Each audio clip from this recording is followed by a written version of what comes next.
We are live. Hello, everyone, and welcome to the Event Hustler Show. My name is Liz Caruso, and I am the CEO of Liz King Events and TECHSYTALK, and love hosting the Event Hustler Show to chat with amazing event professionals. Today, I'm joined by Marco Giberti, who is the author of Reinventing Live, and you have a long career in the events industry in different capacities, and I'm really excited to chat with you today, learn a little bit more about your career, and talk with you about the industry that is just constantly changing, constantly. So Marco, welcome. Thank you so much for joining today. Thank you for having me. So you and I were connected officially. I've seen you throughout the industry many times, and officially connected through Dalia Elgazar, who is rock star. She gets mentioned on pretty much every episode that we do because she just was on another episode. She knows everybody, and every time she connects me to someone, I just know it's going to be a good connection. I hope that this is not going to be the exception. It will not be. It will not. So she shared with me recently your new book, Reinventing Live. But before we dive into that, why don't you just tell anyone who's watching us live, and this will also be, of course, recorded, a little bit about you and kind of your history in the events industry and where you sit today. Sure. My background is a combination between technology, media, and events. I started my career with Apple when I was very young. Part of my job was running events, and I immediately got in love with events. Don't ask me why, but by serendipity, like many of us, we start working on something, and after that we connect with event, and you love it or hate it. In my case, I love it. And I also realized early in my career that I was not a corporate person. I was always dreaming with my own ventures and ideas, and I quit Apple. I joined a small B2B media company, and I launched an events business as part of that company. We spin off that business very early because we realized that the opportunity was pretty big. I started with technology shows coming from my geek roots, and I basically built a portfolio of events that at the end was around 70 plus events per year all over Latin America and here in US. I did a joint venture with Reed Exhibitions, who initially invested on a minority position. After that, they bought the whole company on a 12 years joint venture with them. And I learned a lot working with a big public event organizer like Reed, but also from an entrepreneurial perspective, building my own portfolio of events and growing that organically. And after that, with a strategic partner. And I came back to technology on my early 40s after exiting the Reed joint venture, and I created Vesuvio Ventures as a way to justify the excuse on investing on technology areas that I was always frustrated as an event organizer or as a media person. And I started investing on technologies around marketing technology, B2B media technology, education technology. I did a lot of executive education in my previous life as an operator as well. And of course, live events technology. This was 10 years ago when events technology was not cool at all. Yeah. And as I said, I was pretty focused on identifying fantastic founders, way smarter than me, building crazy stuff that should fix problems around our industry.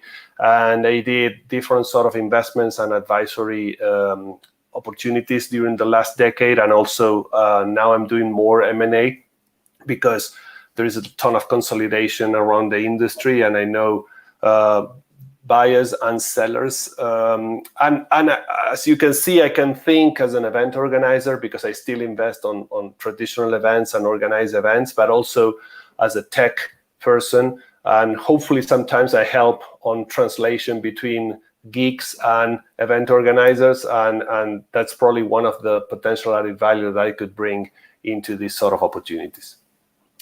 Yeah, I think you and I would get along very well. You definitely have way more experience than I do, but just... Well, that's the problem of being old. No, not about being old.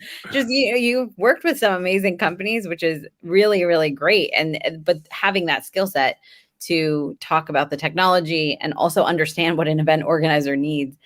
I just was talking to someone earlier today, and we were talking about how event organizers often can't even say what they need. And so it's so hard for the tech companies to build around that, especially those who don't as I'm sure you know, many event companies don't necessarily come from the events industry. They create a product and then they're like, oh, we could sell it to this billion-dollar industry over here. Yes. And so that role that you're playing is so needed.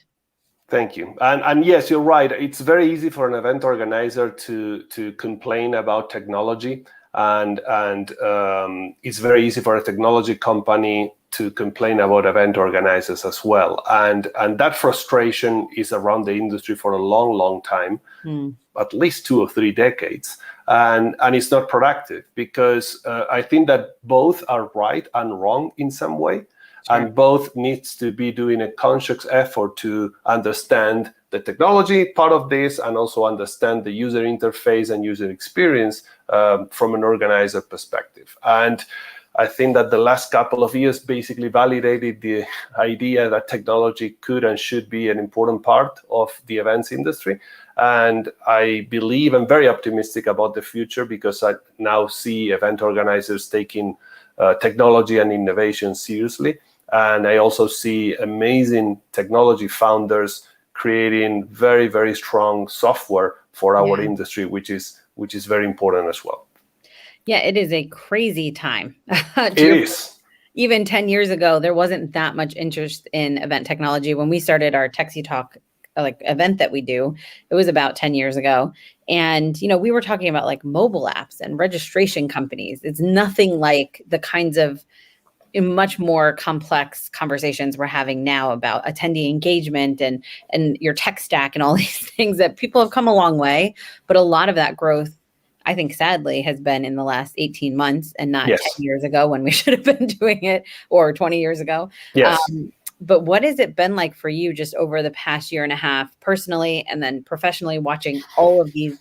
I mean, now we're in this like complete M&A crazy zone. Every time I look at the news, there's this company buying that company, and these two are joining. Yes.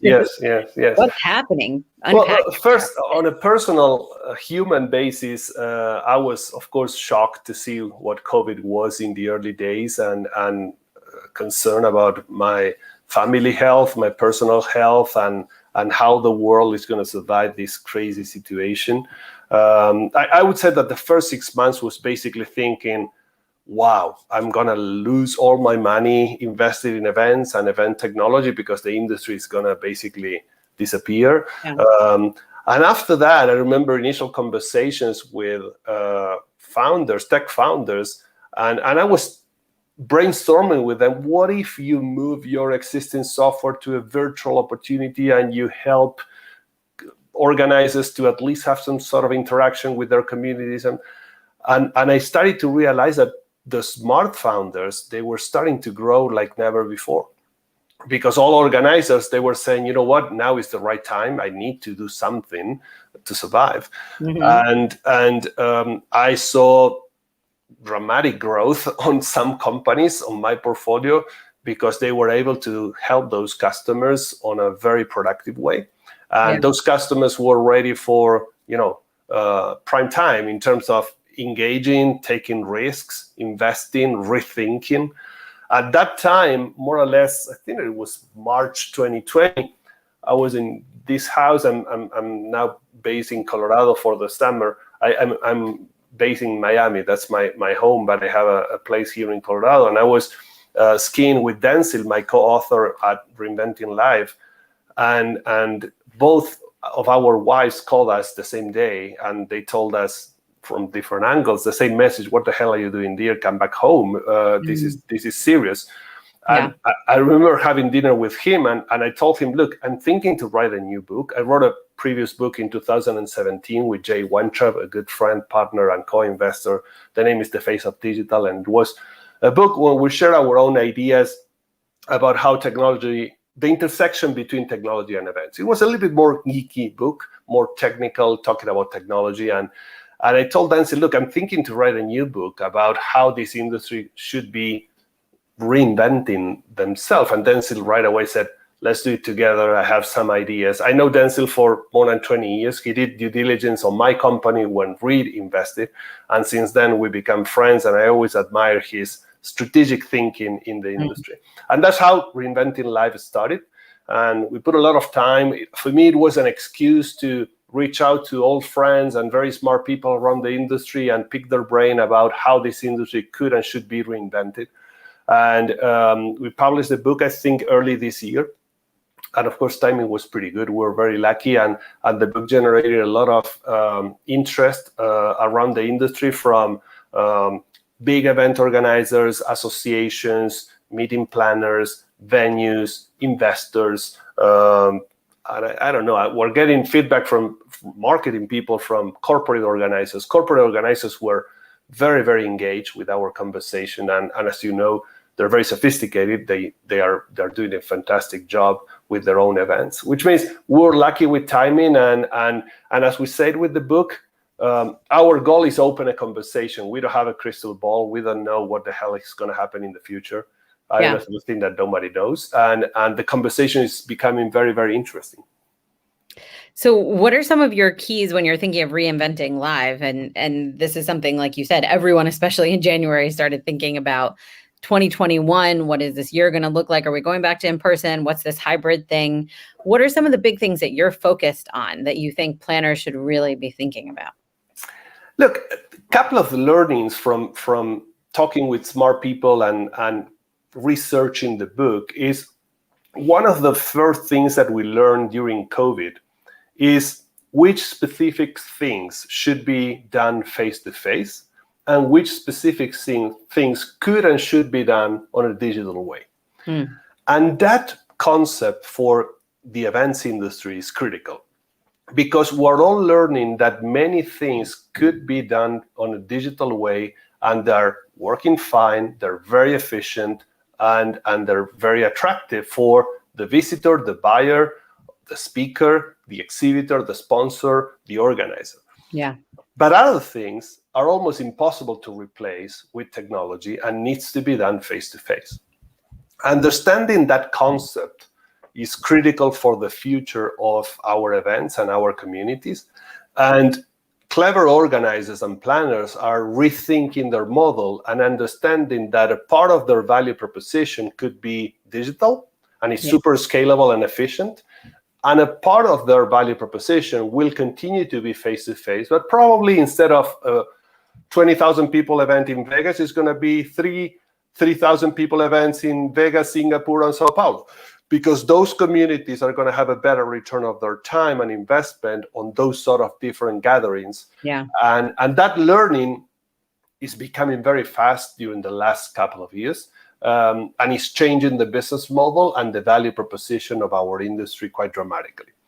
I also learn a lot about communities, and I keep saying for 10 years that events are not events, events are communities. And if you're a good event organizer, you should think about yourself as a community catalyst, which is a concept that we put on the book, very, very bold. We say, if you think that you're an event organizer, you're doing something wrong, you should be a community catalyst, and you should help that community to connect, to educate, to network, or to move into commerce. Depending, each community, as you know, is different. Yeah, of course.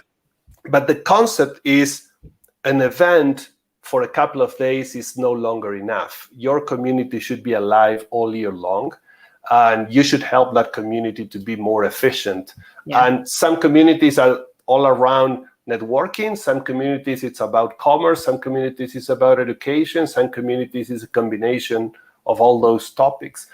But that concept became more and more clear talking with, as I said, very smart people around the industry. Another interesting learning is about this hybrid idea. Everyone now hybrid is cool, but nobody knows what is hybrid. Yeah, exactly. And what we think is that we're going to be living on a hybrid world, and hybrid event is just going to be part of that. Remote work is changing the way that companies hire people and motivate employees. Telemedicine is changing the world that doctors interact with their patients.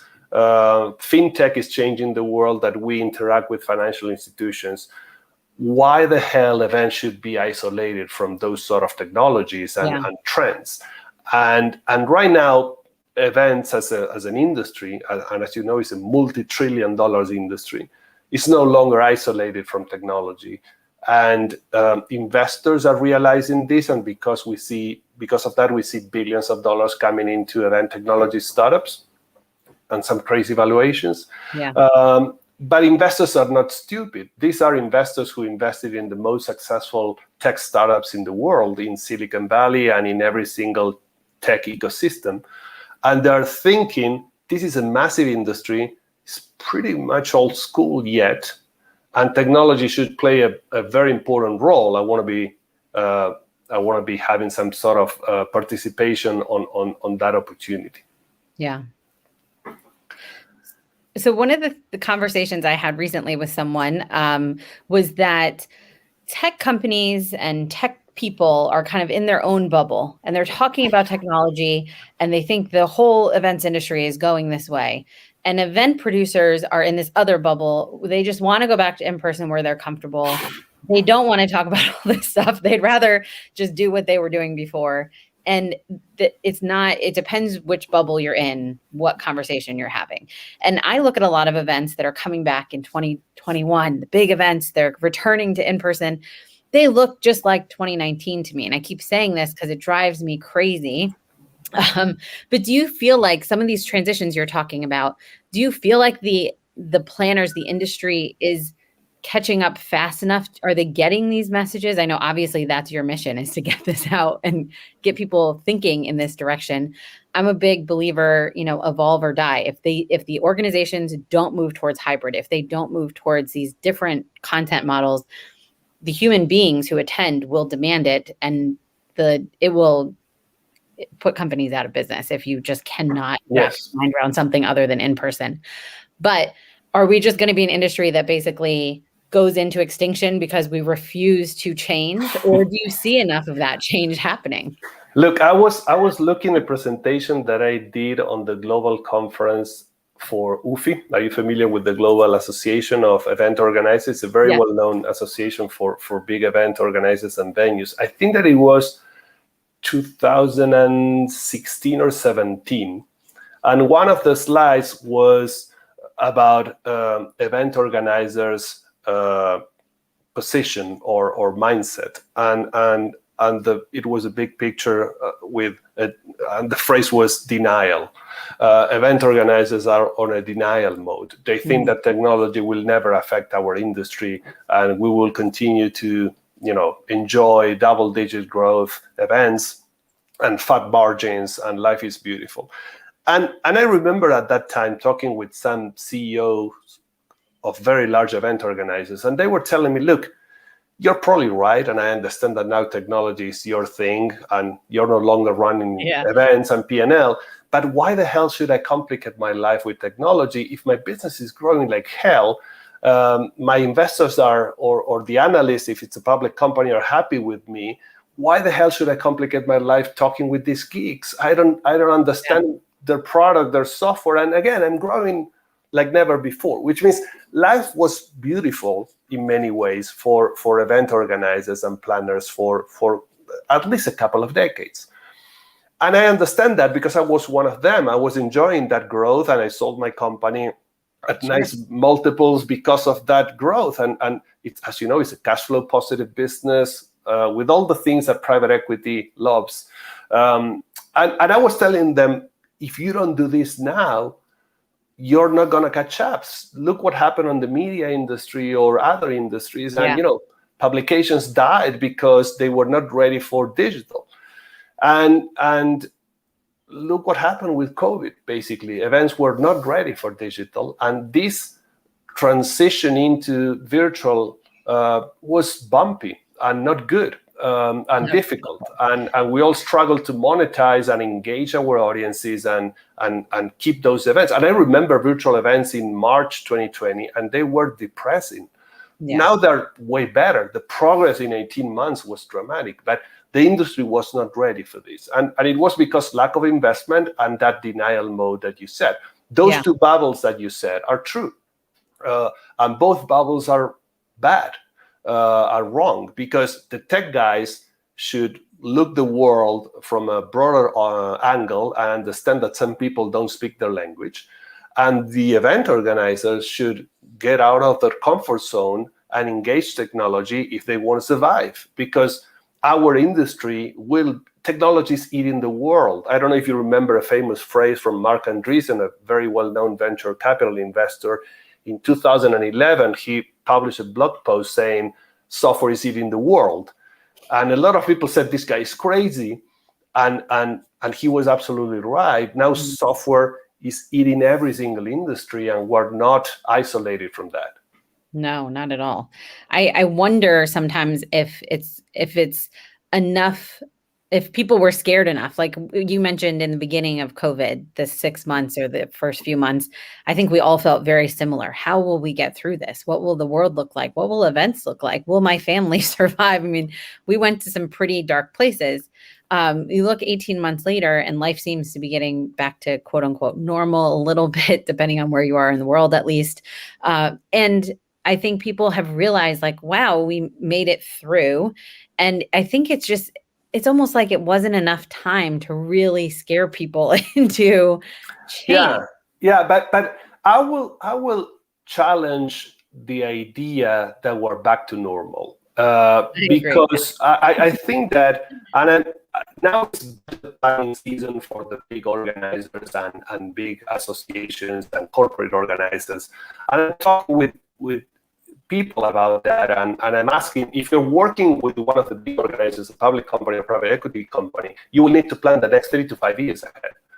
And it's those budget meetings are not fun, believe me. I survived many of those, and they're never easy, but now it's almost impossible, because nobody knows how that event will look in 3 or 5 years, and how it's going to be the revenue split, and many questions are basically very difficult to answer.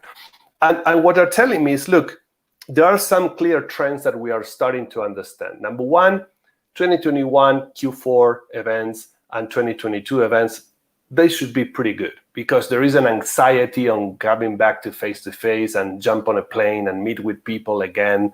And that's why Vegas is exploding, and many other cities are.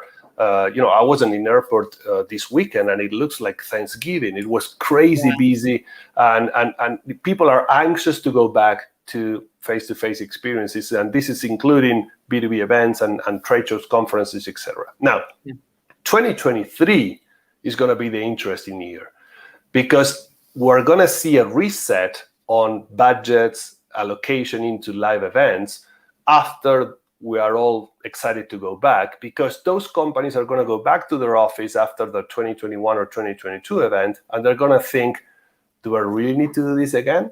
Do I really need to send 25 people to this trade show in Vegas and put whatever, $500,000 on the booth, blah, blah, blah, blah? Or I could probably do some virtual stuff, hybrid stuff, and skip 2 or 3 shows during the 2023 year.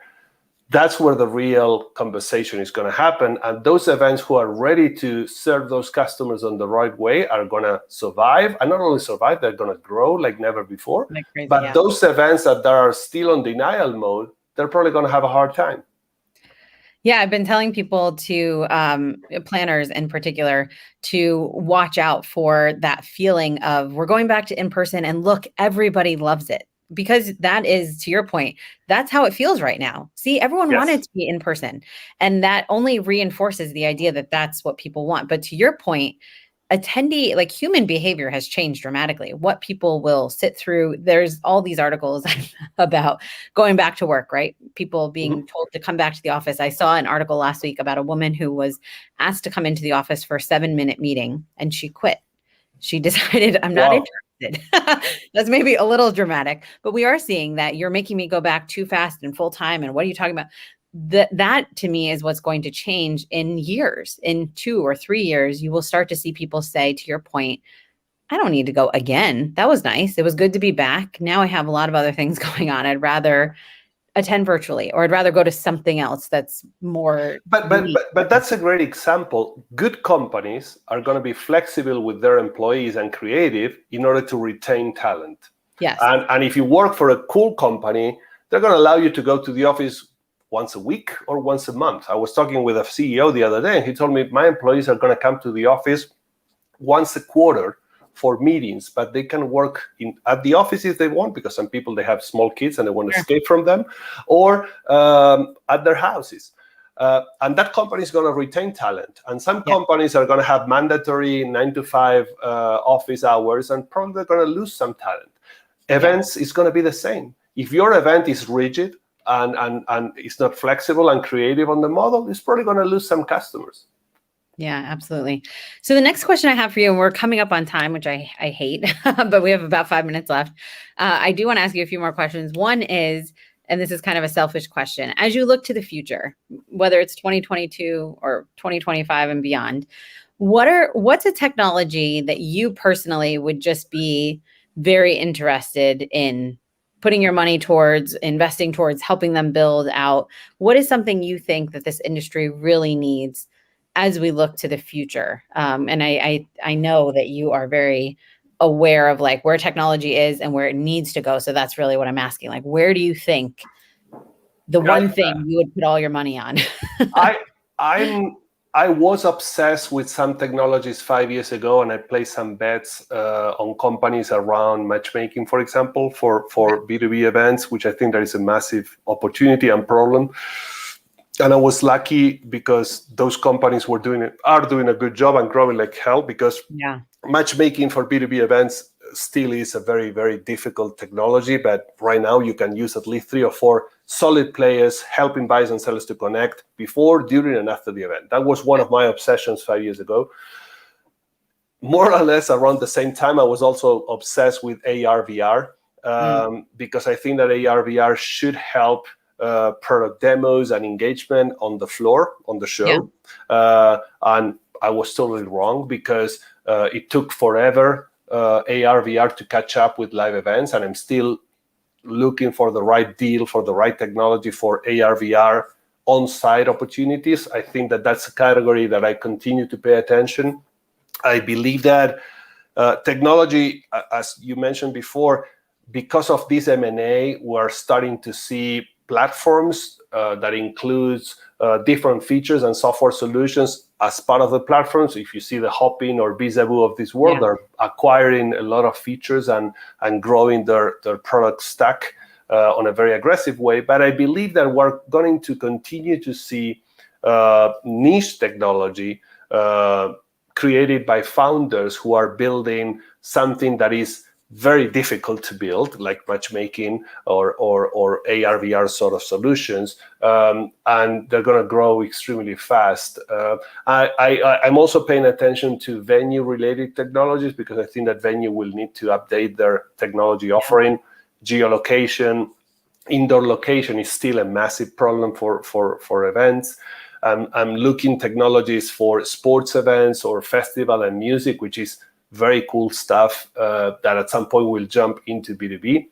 I'm learning a lot from industries like gaming or esports. They're years ahead of us in terms of engagement with their audiences and their communities. If you see how, and again, I'm old, but I have kids, and I talk with my kids, and I see how they connect with the esports opportunity and how they interact with their friends when they're playing games. And that's an event experience, basically. And those guys are years ahead in terms of the B2B organizers, and we should pay attention and learn from them. Yeah, absolutely. That's such a good point. Sometimes I watch, my nephews are around teenager age, and I'm like confused how they're so interested in something. But it's something I constantly force myself to try to understand and unpack. You know, what are these connection points that they feel so strongly? Because to your point, those are things we are not doing as well in the events industry with. And that's one of the other learnings on doing research in the book. I keep saying this phrase about unlearn and learn again, which is not my phrase. It's a phrase from Yoda in Star Wars, training Luke Skywalker. He says, you have to unlearn and learn. That phrase is so relevant for our industry. If we keep doing the same stuff that we did for the last couple of decades, we're going to fail dramatically. We need to be humble and unlearn a lot of things and learn again, because we're living a different world, and we need to adjust our business into the customer needs. Yeah. Well, you've shared so many nuggets, very deep information. How would you like people to learn more about Reinventing Live and connect with you? Where do you want We to send we, people? we have a reinventinglife.com website with the book and some content information. Your audience can take a look on that for particularly for the book.